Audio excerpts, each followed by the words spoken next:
आप शुरू करो दीदी। हाँ जी, प्रणाम जी। बोलिए श्री प्राणनाथ प्यारे की जय, बोलिए श्री सतगुरु महाराज की जय। हाँ जी, सुंदर सा जी चौपाई चल रही थी 68। चारों भूषण चरण के माहे रंग जोत अपार, दिल न लगे बिना गिनती जानू क्यों ल्याऊं माहे शुमार। तो श्यामा जी का श्रृंगार वर्णन कर रहे थे। राज्य का तो श्रृंगार अभी बताया, साथ साथ में श्यामा जी का भी एक बार रिपीट करते चलते हैं। क्यों? क्योंकि जब दीदार करेंगे, दर्शन करेंगे सुंदर सा जी, तो राज्य और श्यामा जी एक रूप एक स्वरूप युगल स्वरूप सिंहासन पर दीदार देंगे इसे, बैठे हुए दिखेंगे इसे। राज्य कभी भी अकेले आते ही राज्य श्यामा जी को लेकर आते हैं, श्यामा जी राज्य के संग ही आते हैं। तो श्यामा जी के भी श्रृंगार का एक बार अपन दोहरा लेते हैं। कितने श्याम रंग की कंचू की नीली लाही कुछ रंग, सिंदूरिया रंग की साड़ी, श्रृंगार में वर्णन कीजिए। नीचे चरणों से चलते हैं। चारों जोड़े चरण के, झांझरी घुंघरी कामड़ी करड़ा अनवट बिछुआ, और आगे आ जाइए ऊपर। हस्त ये क्या पहने, गले में 7 हार पहने, कानों में बाले पहने, नाक में नथ पहनी है, मस्तक में वो पहना है, क्या कहते हैं भाई राधा जी, सुंदर सा जी। देखिए, चीजों का नाम पता हो ना हो, लेकिन श्रृंगार धनी श्यामा जी ने कहीं पर भी छोड़ा नहीं। बालों में भी उन्होंने पूर्ण श्रृंगार किया, पटली पहनी है, बेंदा लगाया है, फिर पीछे बालों में अपनी चुन्नी को टिकाने के लिए भी उन्होंने चंद राखड़ी पहनी हुई है, हाथों में नवघड़ी पहनी हुई है, चूड़ियां पहनी हुई है, अंगूठियां पहनी हुई है, धनी का दीदार करने के लिए आरसी पहनी हुई है, बाजूबंद पहनी हुई है, पूर्ण श्रृंगार जिसको कहते हैं। क्यों? कि कहीं कोई चीज छूट ना जाए। उधर धनी के श्रृंगार में क्या चीज छूटी? धनी ने बेसर पहना हुआ है, कानों में कर्ण फूल पहने हुए हैं। तो धनी के एक एक श्रृंगार को देखते हुए इंद्रावती जी हम सब सुंदर साथ को भी साथ में दीदार कराते हुए आनंद मंगल करते हुए, जैसे कहते हैं ना कहीं घूमने गए हैं तो कोई एक सुंदर साथ, भाई पहले जैसे घूम आए हो, जैसे अपन पिक्चर ही जाते हैं, घर में एक जने ने कहा अरे बड़ी अच्छी पिक्चर है चलो मिलकर चलते हैं, तो कहा भाई तू भी चलेगा? कि हाँ क्यों नहीं, मैं भी दोबारा देख लूंगी, अच्छी पिक्चर है। तो इंद्रावती जी ने तो वो किया है कि भाई पहले उन्होंने सारी बयान कर दिया, अब हम सब, पहले वो खुद उन्होंने दीदार किया है और वर्णन करके अब हमको एक एक चीज का दर्शन करा रही है इंद्रावती। शुमार कहे बिना बने, दिल में न आवे बिना शुमार, ताथे मुश्किल दो पड़ी पड़या दिल माही विचार। क्या कहते हैं? शुमार कहता मैं चाहती हूँ कि बस हो गई शोभा, इतनी है शोभा, शुमार कहे भी ना बने, तो भी मन पूरा भरता नहीं है कि धनी हमने तो 1 मिनट में श्रृंगार का वर्णन कर दिया, नहीं। लेकिन जब हम उनको देखना शुरू करेंगे, ये तो 5 तत्वों की जुबा है, ये तो रट्टा रटाया ज्ञान है सुंदर सा, लेकिन इस रटे रटाए ज्ञान के अंतर्निहित उन चीजों का एक एक चीज का बारीकी से दीदार करना, तो शुमार कहे बिना दिल में ना और दिल में आ गई फिर बात, लड़ाई आपस में है, लड़ाई इन बात में कि बाहर से वो कहती है मैं शुमार में वर्णन करना चाहती हूँ, शुमार में आता नहीं वर्णन, और दिल में कोई भी चीज तब तक बैठेगी नहीं जब तक उसको हम सीमा में बांधेंगे नहीं। साथे मुश्किल दो पर, दोनों के बीच में मुश्किल हो गई है बड़ी, पड़या दिल माहे विचार, दिल भी सोच में पड़ गया है कि धनी कैसे चलेगा काम, आपके स्वरूप और शोभा को दिल में बैठाए बगैर तो आगे बात चल ही नहीं सकती। चरण हक सूरत के तिन अंगों के भूषण, रूलेसी शोभा विचार के जाके होसी अर्श में। अब कहते हैं हक सूरत के चरण कमल, वर्णन करने में कितने भी आ जाए, उनकी उंगलियां एक सार से हैं, अंगूठे की शोभा ऐसी है, फिर उसमें उन्होंने कैसे चारों जोड़े चरण चारों पहने हुए श्रृंगार के झांझरी घुंघरी कांबी कड़ला, चार इधर चार इधर। तो वो कैसे चारों जोड़े चरण के कैसे हैं, वो चार चीजें हैं कि जोड़े हैं। ये भी धनी ने बड़ी ट्रिक से, ट्रिकी गेम से वर्णन किया, चारों जोड़े चरण के। अब चार धनी के चरण है राज्य श्यामा जी के, या चार श्रृंगार हैं झांझरी घुंगी घुंगरी कांबी कड़ला, और जोड़े दो दो जोड़े, तो एक पाँव में इधर एक पाँव में दो जोड़े। सुंदर सा जी ये भी विचार करके बताइएगा कि चारों जोड़े चरण के सरकार श्री जी ने तो बताया ही हुआ है हमको सबको। इस बात का एक वक्त पर इतना अच्छा खासा मंथन चला था कि चारों चीजें श्रृंगार के लिए आ रही है झांझरी घुंघरी कांबी कड़ला, या चारों जोड़े जब रज्जी और श्यामा जी के दीदार करते हैं तो चरण कमल चार हैं और दो जोड़े हैं, या झांझरी घुंघरी कांबी कड़ला चार हैं और दोनों चरणों में पहने हुए दो जोड़े हैं। एक इधर हो गया जोड़ा, एक इधर जोड़ा हो गया। तो जरा विचार करके बताइएगा कि कौन सी बात सुंदर साथ के दिल में गहरे से बैठती है। रूह लेसी शोभा विचार के जाके होशियार शरीफ है, जिनके अर्श में तन है वही इस शोभा को विचार करे, वही इतनी गहरी बातों को विचार करे, वही उसका मंथन करे, और वही उनकी बारीकियों में खो जाएंगे। यही वास्ते कहे सागर शोभा न आवे महेशुमार, सागर शोभा भी ना लगे शब्द में ना आवे शोभा पार।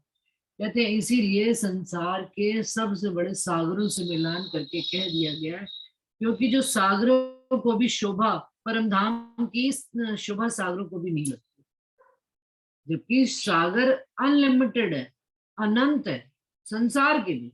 जहां तक देखो सागर ही सागर, पानी ही पानी।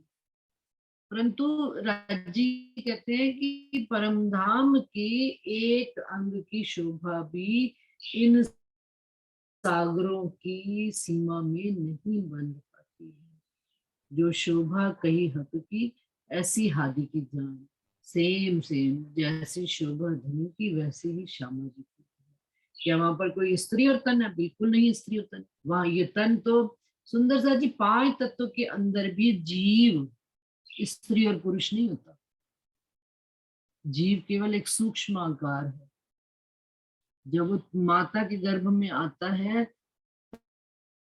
तब वो आकार लेना शुरू करता है, और जैसा जैसा जीन्स जुड़कर बनते हैं वो स्त्री या पुरुष का आकार लेते हैं।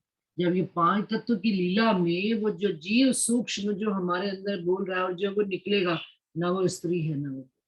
तो परमधाम में, परमधाम की लीला में राज्जी और श्यामा जी स्त्री और पुरुष कैसे हो सकते?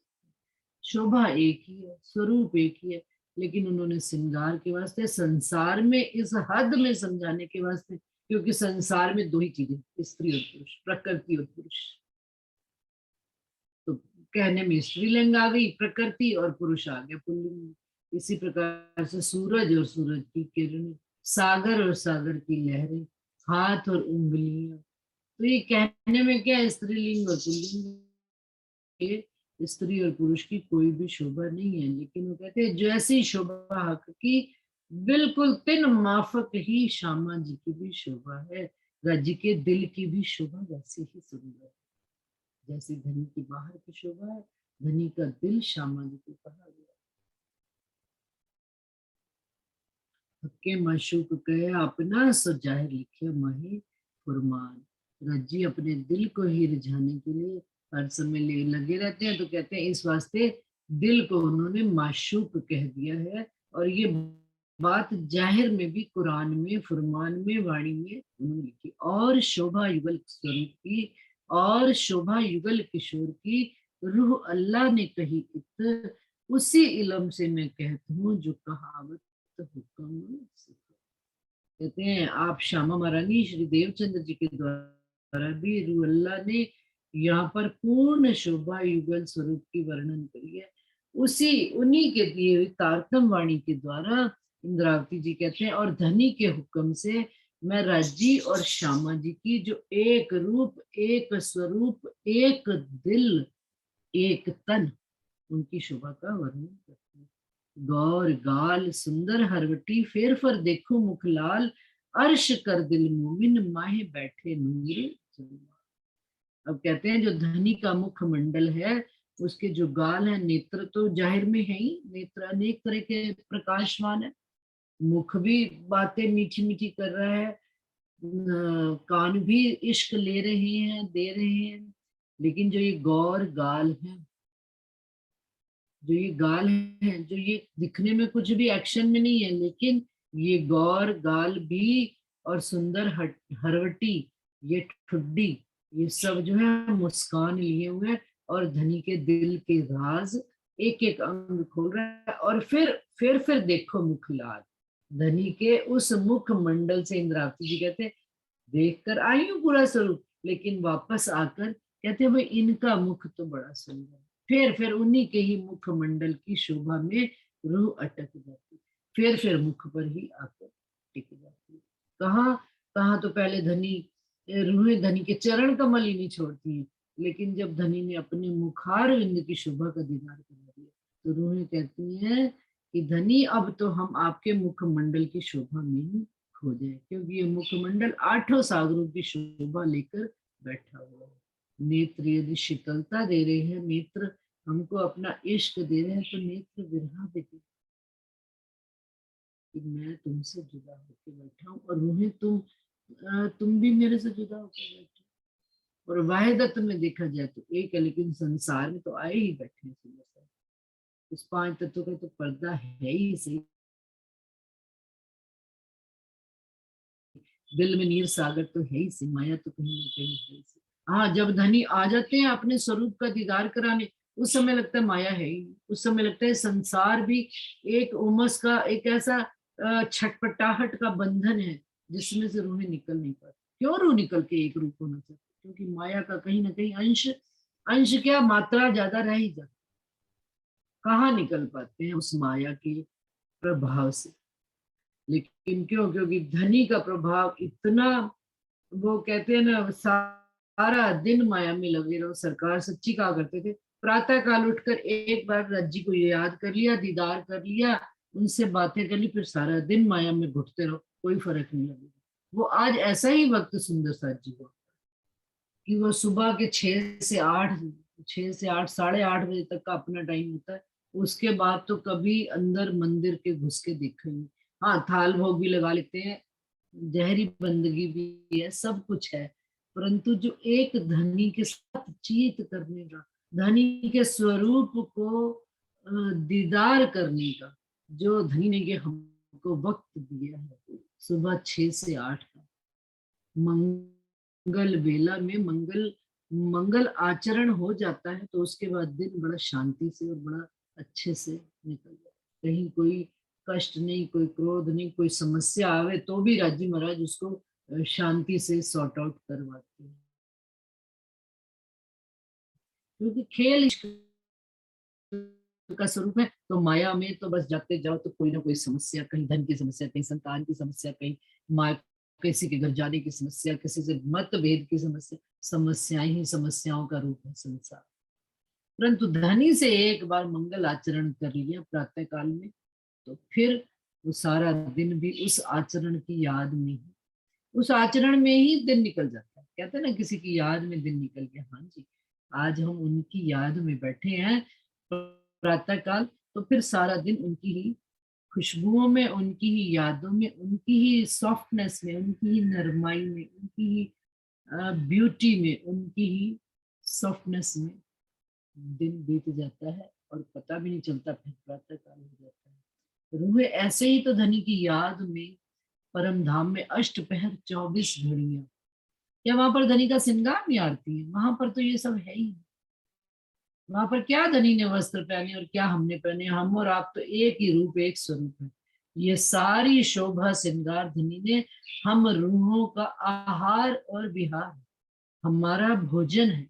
धनी ने हमको ये हमारे लिए भोजन भेजा, क्योंकि हमने याद हो सुंदर सा जी, अभी तो हम 70 चौपाई पे आए हैं, प्रकरण है 140 चौपाई का, लेकिन पहली जो 6 चौपाइयां थी ना मंगल आचरण की, क्या, हक इलम के जो आरिफ सो फेर फेर चाहे, क्या चाहे, मुख नूर जमाल खूबी चाहे, फिर चाहे, फेर चाहे, बार बार धन के मुख मंडल की ही शोभा को रूहें निहारना चाहती है।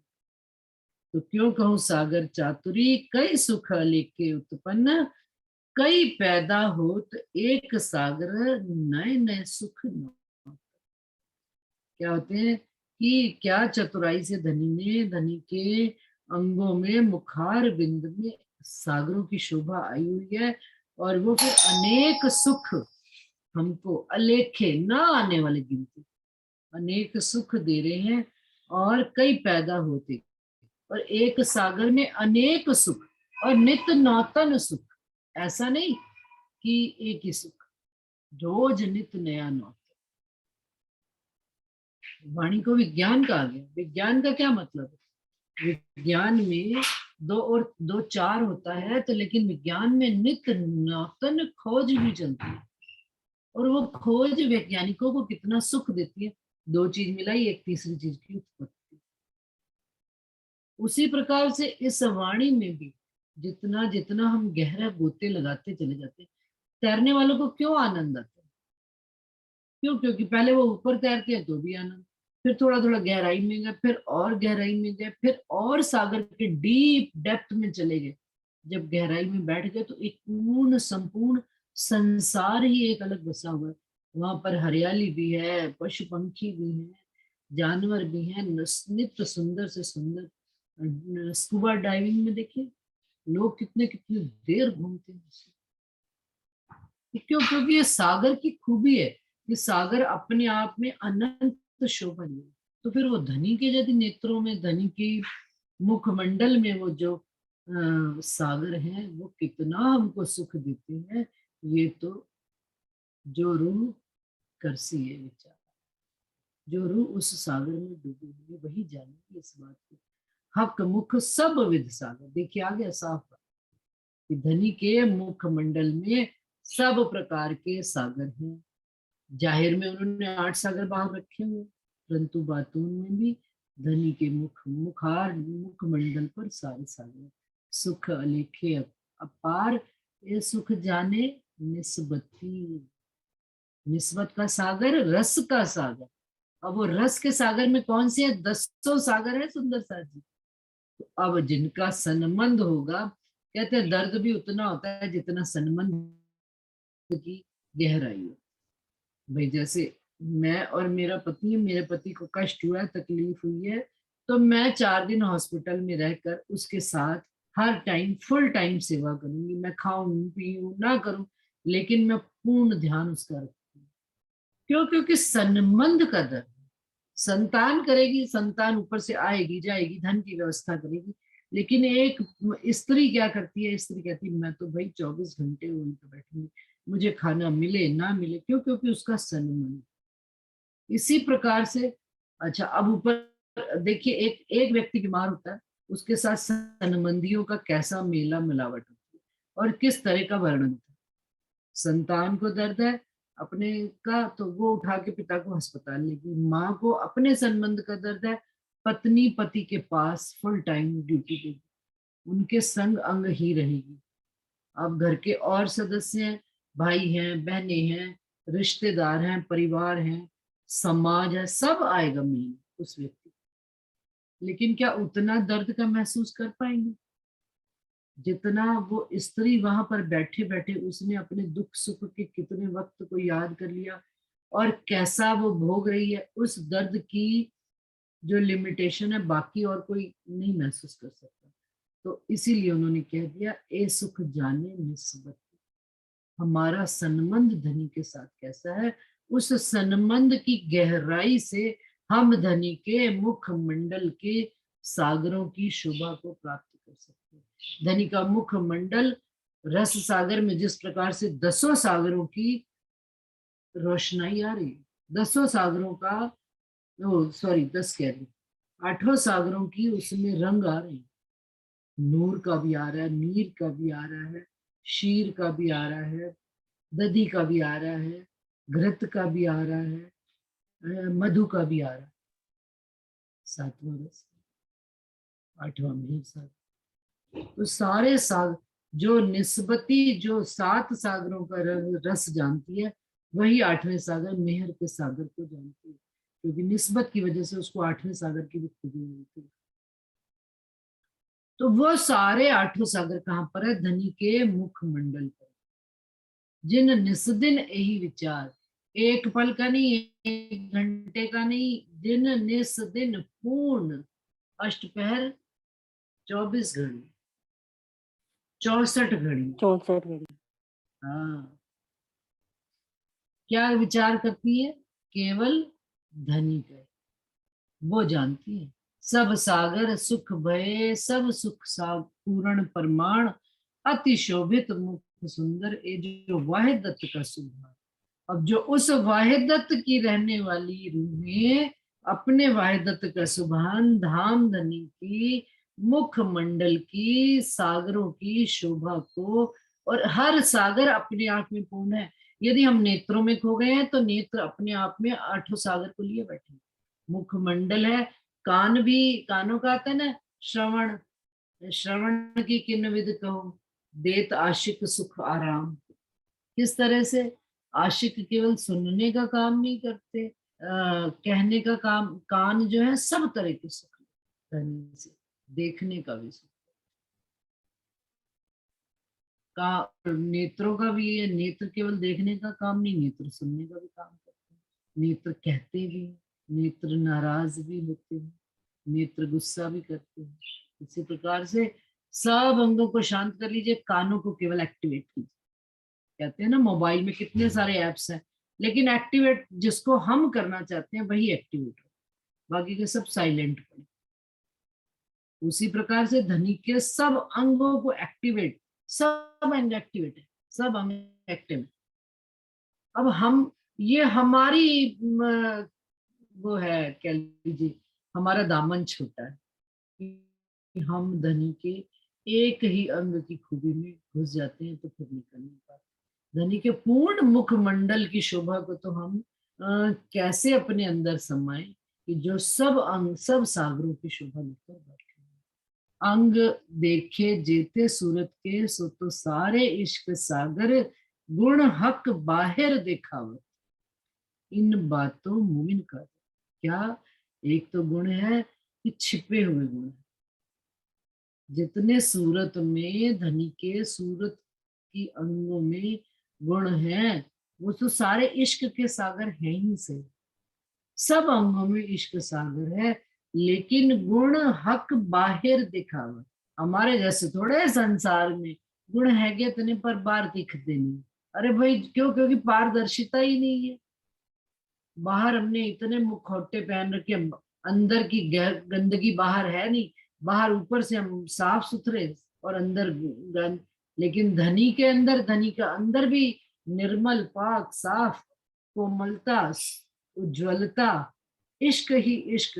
तो उनके गुण हक बाहर दिखलावत, बाहर कहाँ? ये इस 14 लोक में धनी के गुण हमको दिखते हैं, बाहर दिखा रहे हैं। गुण हक बाहर दिखावत, उनके जितने अंदर हैं उतने ही गुण वो बाहर दिखा रहे हैं। जैसे सागर उनके मुखमंडल पर, मुखमंडल के अंदर बातून है, ऐसे ही बाहर 8 सागर, 8 जिमी बसते हैं परम धाम में। उसी प्रकार से इन सागरों के गुण धनी इस संसार में हमको बाहर भी दिखा रहे, लेकिन कौन देखेगी? जो निस्बत। इन बातों मोमिन कादर। होशियार कौन है? मोमिन ही होशियार है। धनी की खूबी को देखने में, धनी के गुणों को देखने में मोमिनों की ही, मोमिनों को ही कला आती है। कोई दूसरा और कला ये जान नहीं पाता, क्योंकि दूसरे ने संबंध ही नहीं इतना उसका है, इतना जितना मेरा और मेरे धनी का संबंध है। तो दूसरा कैसे देख सकता है? दूजा तो कोई है ही नहीं वाहिदत में। वाहिदत में मैं और मेरे धनी है, और वाहिदत में रूहों ने ही धनी को देखा।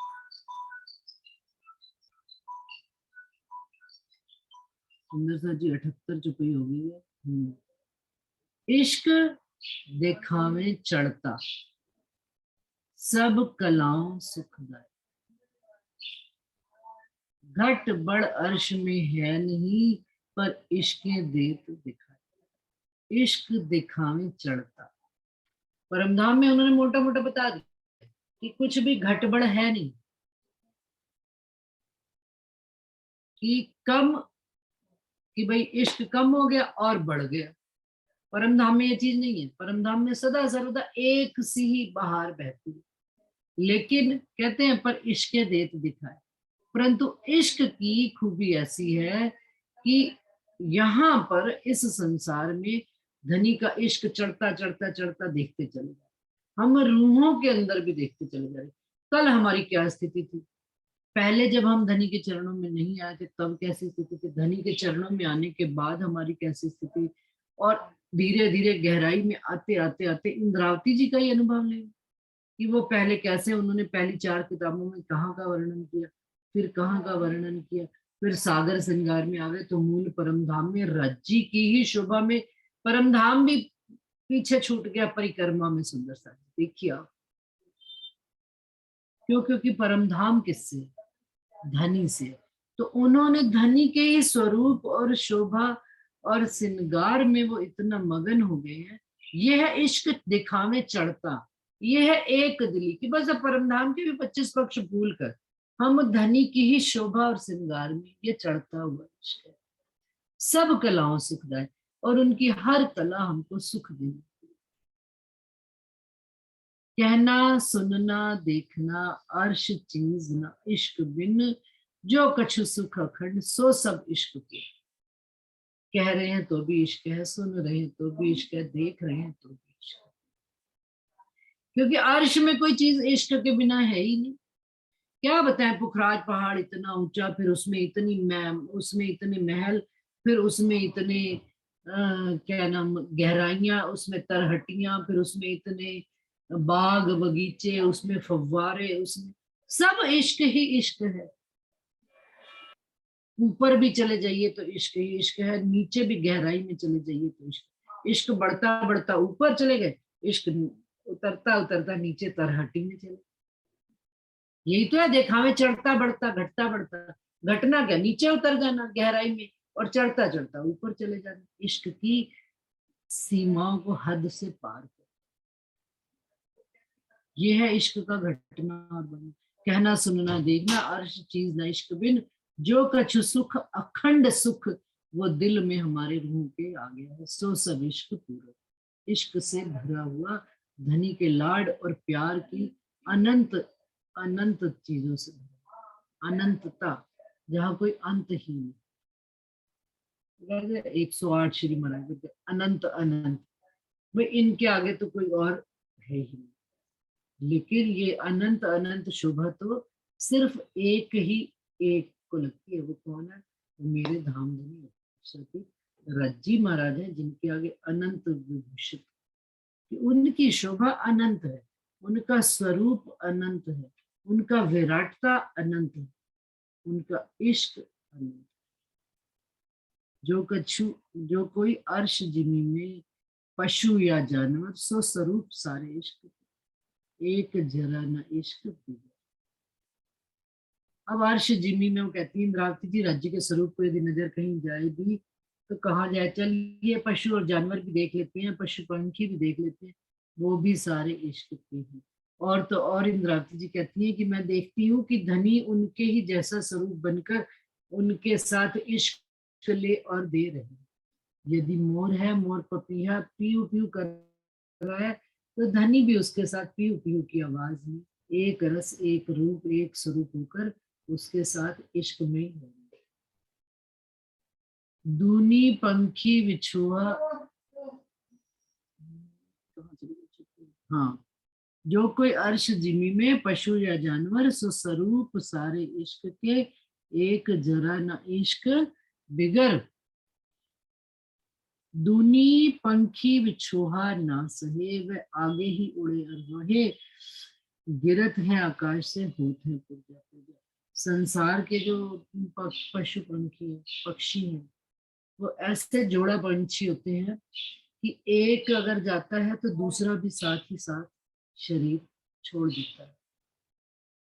वो पहले से ही जैसे ही दिखता है कि वो सुंदर सा जी ये आंखों देखी बात है, कोई कोई वर्णन की बात नहीं कि घर में हम पंछियों का भी जोड़ा लाते हैं या कुछ भी लाते हैं, तो एक पंछी को यदि कुछ होता है दूसरा पंछी को देखते देखते उसके साथ प्राण छोड़ देता है। ये तो दुनिया की भी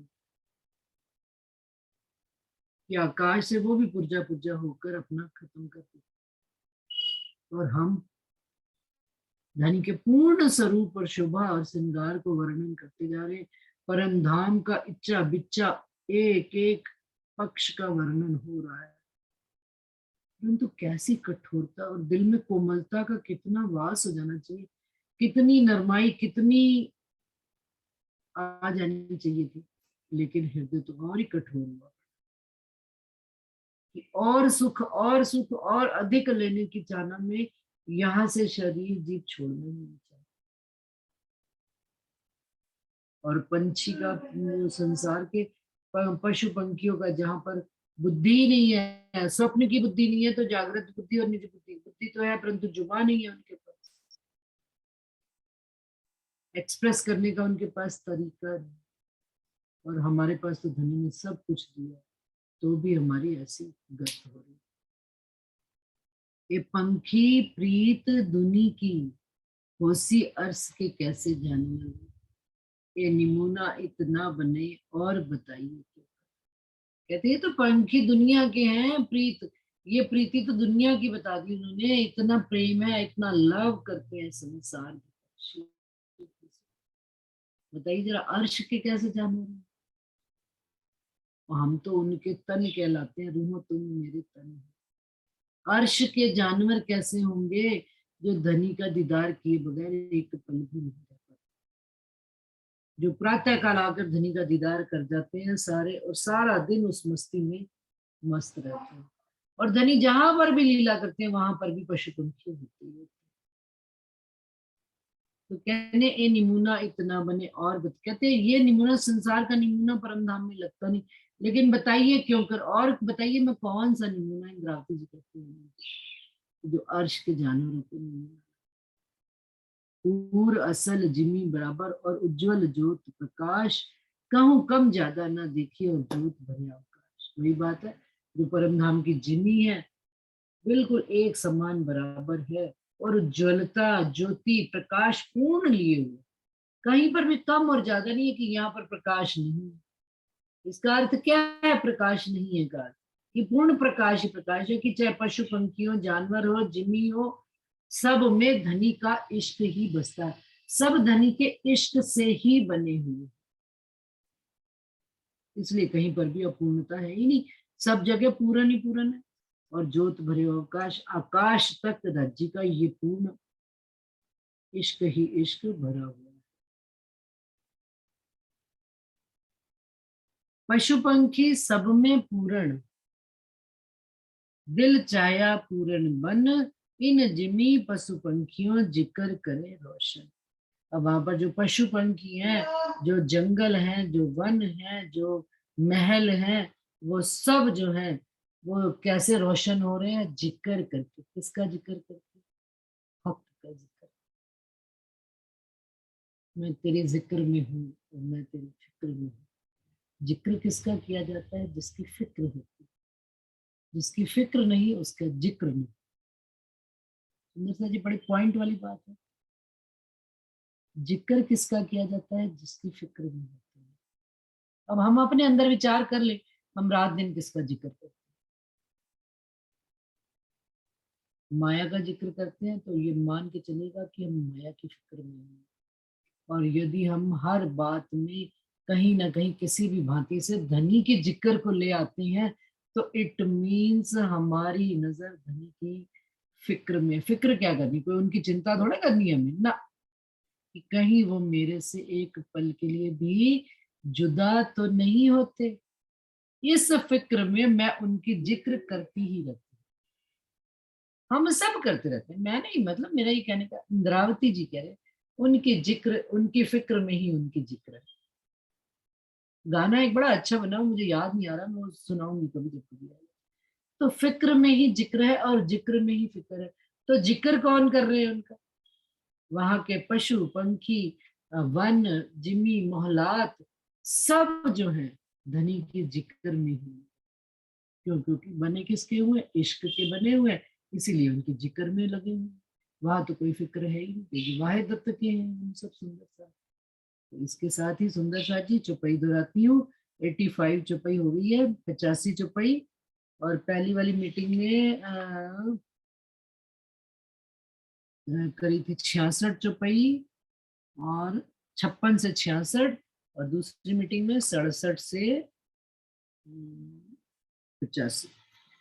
पशु पंखी सब में पूर्ण, दिल चाया पूर्ण बान।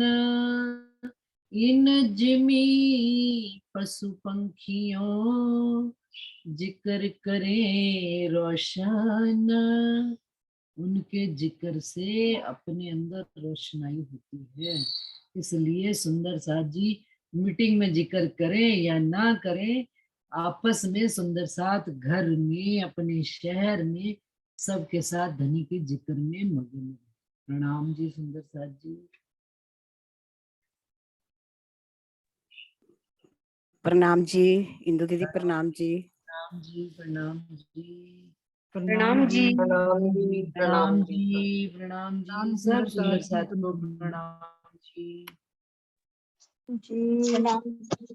प्रणाम जी, प्रणाम जी, सबको बहुत बहुत प्रणाम जी। रज्जी का बहुत बहुत प्यार मिले सब सुंदर साथ को, दिल से यही चाहना प्रणाम जी करते हैं। दीदी, प्रणाम जी सभी सुंदर साथी को, प्रणाम जी।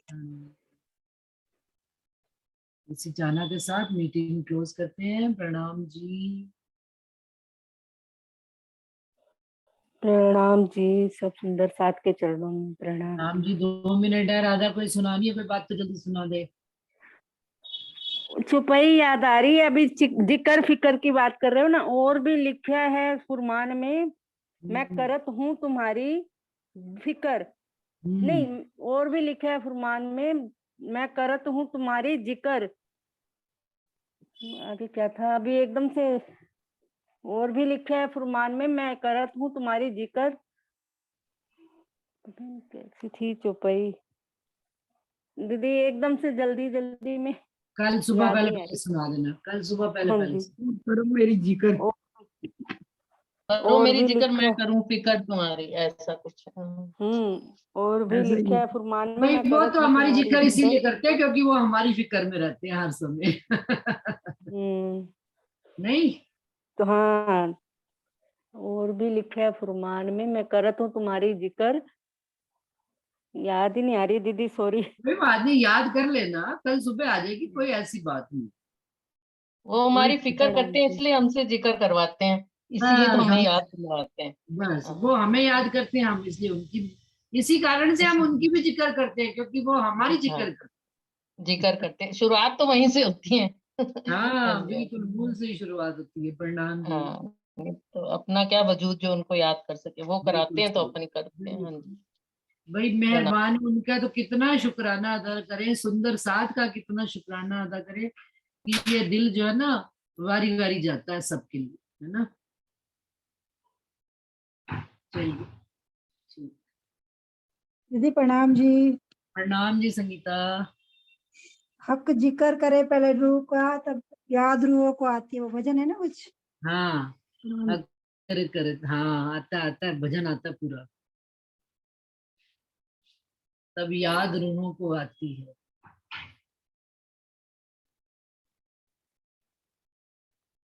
सुना देना कल तू भी ये 2 लाइनें भजन की।